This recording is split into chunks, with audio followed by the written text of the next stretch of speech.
Bonjour tout le monde et bienvenue dans ma petite cuisine. Alors aujourd'hui je vais faire une demande spéciale de ma cocotte qui est malade et qui a des demandes, donc ça me fait très plaisir d'y répondre. Et donc aujourd'hui elle voulait que nous fassions des chips de pommes de terre. Donc comme elle ne peut pas vraiment bouger, elle a épluché ce matin toutes les pommes de terre et on va pouvoir faire des chips de pommes de terre. Donc bien sûr il faut des pommes de terre. Donc vous voyez ici j'ai mis ma pomme de terre, elles ont été lavées et épluchées. Alors vous avez déjà montré ce petit outil que j'aime beaucoup parce qu'il est très facile et qui me permet de faire de super belles tranches. Alors vous voyez ici, on va les voir. Alors voilà les pommes de terre. Voilà. Ça c'est pour l'épaisseur. Voilà. Alors on a fait deux épaisseurs différentes. J'ai utilisé, parce que j'en ai de différentes tailles, puis je veux vraiment voir, mais les autres qui étaient beaucoup plus fines, quand je les ai mis à blanchir, parce que je les blanchis 8 minutes à peu près, quand je les ai blanchies, elles sont devenues toutes petites et toutes racornies, donc je pense que cette épaisseur sera meilleure. Donc, alors vraiment, c'est d'aller faire toutes ces patates. Alors, c'est sûr que si vous avez des patates qui sont grandes et larges, ça fait des plus belles chips. Alors, j'ai choisi ces patates juste pour ça. Alors, vous voyez comme c'est facile. J'aime ça vraiment beaucoup plus que la mandoline. Alors, vous voyez, ça fait vraiment de belles chips. Donc, ce matin, j'ai été passer toutes les chips de patates. Alors, une fois que toutes les chips sont passées, qu'est-ce qu'on fait? Alors, j'ai été faire bouillir de l'eau. Et quand l'eau bout, je vais jeter par poignée, je mets à peu près deux grosses poignées dans ma cocotte avec de l'eau et je fais bouillir à peu près 8 minutes. Par la suite, qu'est-ce que je fais? Eh bien, je les sors. Alors, j'ai toujours un panier que je mets au-dessus de mon évier. Je les sors avec un écumoire et je les arrose pour enlever tout l'amidon. Je les arrose bien et je leur mets de l'eau froide, ce qui permet d'arrêter tout de suite la cuisson. Alors, par la suite, qu'est-ce qu'on fait? C'est très simple, c'est toujours les mêmes procédés en déshydratation.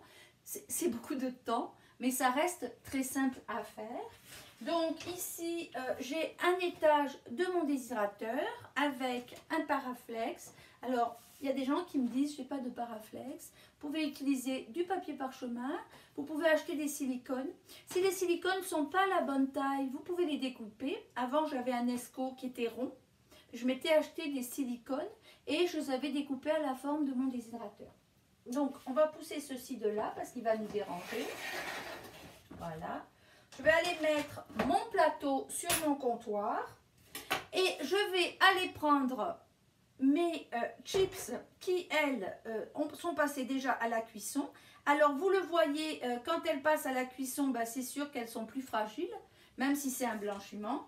Et donc, ce qu'on va faire, c'est qu'on va aller les arranger une par une sur notre plaque de déshydratation. Donc, je vous avais montré ça avec les chips de betterave. C'est toujours le même procédé. Donc, les betteraves, je les avais cuits un peu plus longtemps parce que les betteraves, je les avais blanchies 10 minutes.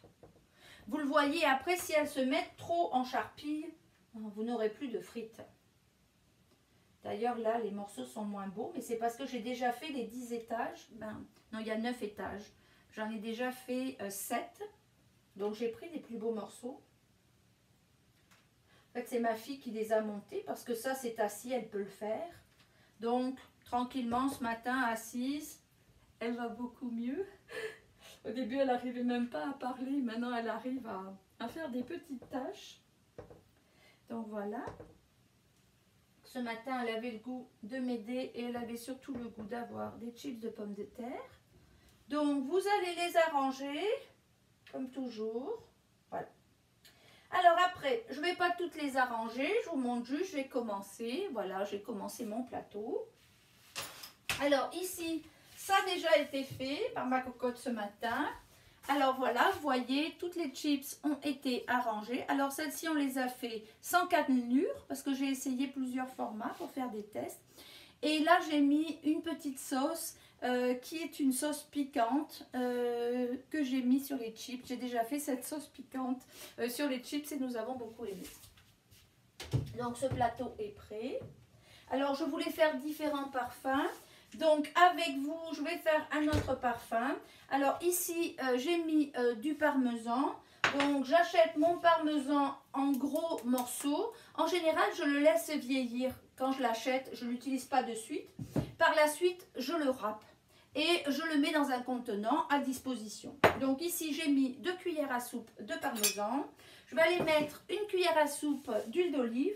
Alors choisissez une huile d'olive qui a un bon goût. Alors vous voyez comme j'ai du mal avec ma main. Alors voilà, ça va être plus facile pour ma main. Alors je vais aller mettre 1 cuillère à soupe d'huile d'olive. Choisissez une huile d'olive de qualité. Donc là, je remue. Je pense que je vais en mettre une deuxième. Oui. Cette bouteille est vraiment pas pratique pour mes mains. Voilà. Et je vais aller mettre aussi pour mes chips, je vais aller mettre de l'orégano. Donc, je vais aller mettre de l'orégano et je vais mettre 2 cuillères à soupe d'orégano. Voilà. Et je vais aller voir la texture que ça donne. Et là, je pense que... Voilà. Alors, la dernière fois, j'avais fait juste l'huile et l'orégano. Ben là, je me suis dit qu'un peu de parmesan serait sympathique. Alors, je vais juste rajouter pour avoir une texture intéressante. Voilà. Parce quand même, vous ne voulez pas une pâte.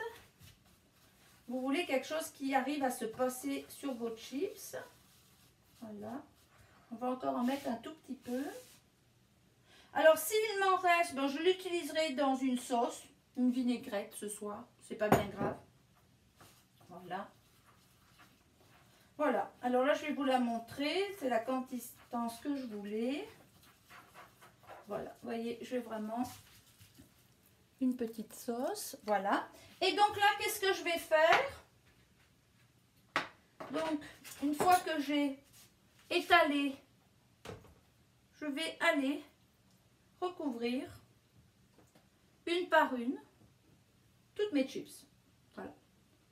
Alors, vous voyez à quel point je ne suis pas cartésienne, c'est-à-dire qu'au lieu de les faire dans l'ordre, j'en fais une au milieu et une sur le côté après, mais c'est pas grave. À la fin, elles seront toutes recouvertes. Mon esprit a toujours besoin de faire différent. C'est comme ça. Voilà. Donc, on va aller tranquillement mettre une petite quantité. Vous ne voulez pas non plus en mettre trop. Si vous en mettez trop, ça va mal sécher. Donc, on va aller passer ces chips. Alors, ma cocotte a fait les 6 autres plateaux ce matin. Il m'en reste 2. Voilà. Alors, ça, c'était pas un travail trop exigeant.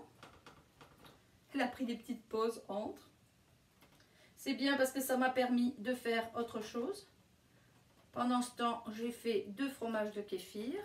Voilà. Alors voilà, je vous le montre. Voilà.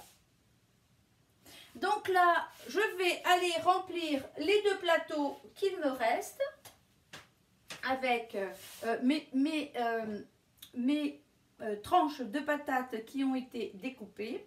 Alors souvent, j'ai des morceaux qui sont plus petits parce que suivant où la patate est coupée, alors vous voyez là, je vais avoir plein de petits bouts. Alors ce que je fais, c'est que tous ces petits bouts, je les garde. S'il me reste de la place dans mon déshydrateur, je vais les rajouter tout de suite. Bien souvent, je remplis mes 9 étages, donc je les laisse de côté. Quand ils vont avoir commencé à sécher, ils vont rapetissir et donc je vais avoir beaucoup plus de place sur mes plateaux. Donc je vais aller mettre à peu près 2 plateaux sur un plateau. Je vais les regrouper et je vais avoir à nouveau de l'espace dans mes plateaux pour aller mettre tous mes petits bouts. Et tous mes petits bouts vont faire de la patate déshydratée qui pourrait être utilisée pour une purée, qui pourrait être utilisée pour un ragoût, n'importe quoi où j'aurais envie de mettre de la patate. La patate sera déjà prête, elle sera juste déshydratée. J'aurai juste à la rajouter soit en flocons, soit en poudre. Voilà, donc là ça va rentrer dans le déshydrateur à 125 degrés Fahrenheit. Ça va sûrement tourner un bon 10 heures et après nous allons avoir des chips de pommes de terre. Alors, il faut dire que c'est très dangereux. La dernière fois, nous avons fait un sac de 10 kg et nous l'avons mangé dans le week-end. Donc, je n'en fais pas très souvent parce que c'est additif. Une fois qu'on en prend une, on en prend une, on en prend une et on ne réalise pas la quantité qu'on mange. Donc, on va essayer d'être raisonnable ce week-end.